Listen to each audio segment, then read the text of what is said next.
want to start up by telling you a story about a 25-year-old construction foreman called Phineas Gage. It was the summer of 1848, and he was working in a project for the railroad expansion across Vermont in the US. The area was filled with hard rock outcrops, so they were exploding the rocks to allow for a straight path.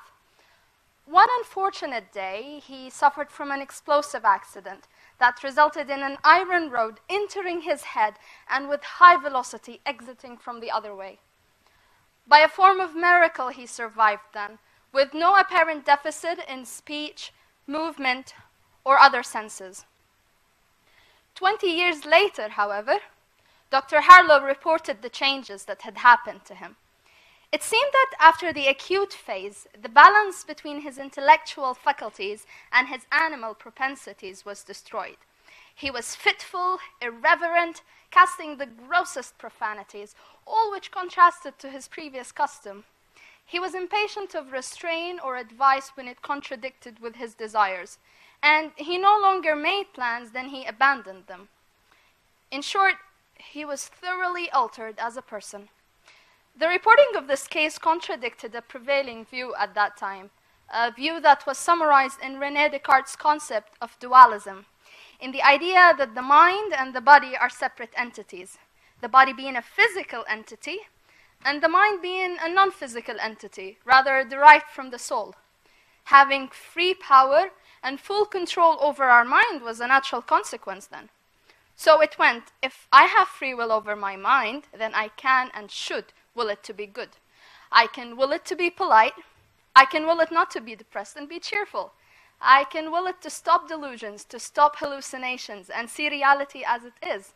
I can will it to convey with social norms. And if I can't will it or won't will it, well, there's something wrong with my mind, there's something wrong with my soul. Either that I'm wrong or I'm stupid. And for both I should be shamed. Stigma as a result was completely rationalized.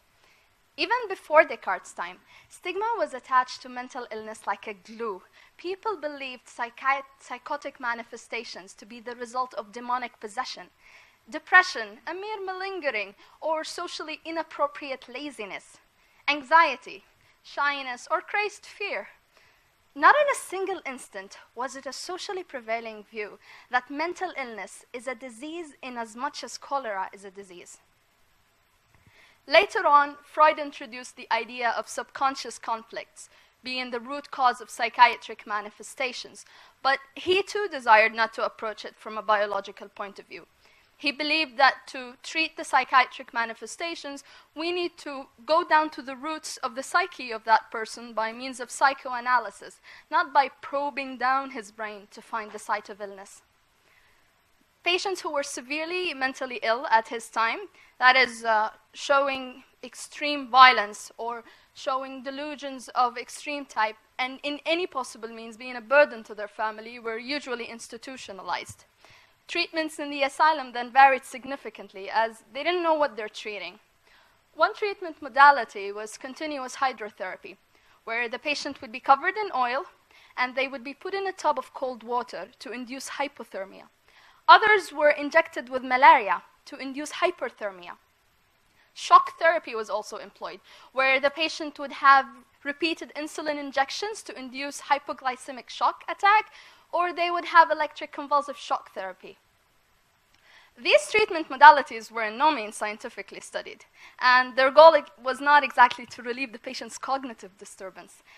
They were meant to make the person more quiet, more pleasant, more socially acceptable. Later on, in 1935, the psychosurgery was introduced in the picture, and that was the first step that revoked the concept of dualism. Operations were done then in the belief that there existed a site in the brain whose dysfunction would result in a diseased personality. It was first introduced by the neuroanatomist Egaz Moniz when he was first inspired by the animal study result that showed that chimpanzees became more placid after a frontal lobectomy. So he performed that on depressed patients. The aim of these operations at that time were to remove the patient's pre-existing diseased personality, allowing room for psychiatrists to rebuild a new and improved personality. moving forward in history, and quite recently actually, with the advent of technology, Hannah Damasio and her colleagues were able to further study the case of Phineas Gage. They developed a 3D reconstruction of the remnants of his skull that were preserved and the way through which the road has trajected throughout his brain.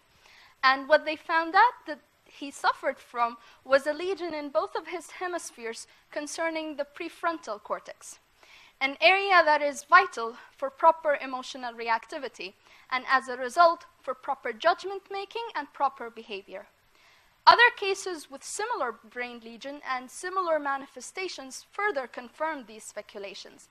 Antonio Damasio, a studier of the neurobiology of emotion, said in his book, The Feeling of What Happens, that selective reduction of emotion is as prejudicial for rationality as overabundance of emotion. Well-targeted and well-deployed emotion seems to be a support system without which the edifice of reason cannot operate. Cases like Phineas Gage and many others found throughout history raises existential questions in all of us. If by having a lesion in a certain sector of my brain, my personality, my emotions, my judgment are affected, then to what limit am I truly free? To what limit am I the slave of my biology or my genes? Science had allowed us to answer some of these questions, and as a result, science's view toward mental illness has changed. Treatment modalities have been developing, targeting certain disease pathways in the brain. Cognitive behavioral therapy has been employed with the full awareness of how much impact it has on the biology of these pathways. And as a result, science's view now toward mental illness has changed. It views it in as much as a disease of any other organ, except what is affected is more precious, and thus must be approached with more empathy. So if we want mental illness stigma to be removed, we need to tell the world about what science had made us know. We need to throw superstitions away, tell them about cases like Phineas Gage and many others. And we also need to learn much more about the neurobiology of the mind, because it's an area we have only begun scratching the surface of. So I say, if we want mental illness stigma to be removed, science, above all else, is our means for that. Thank you.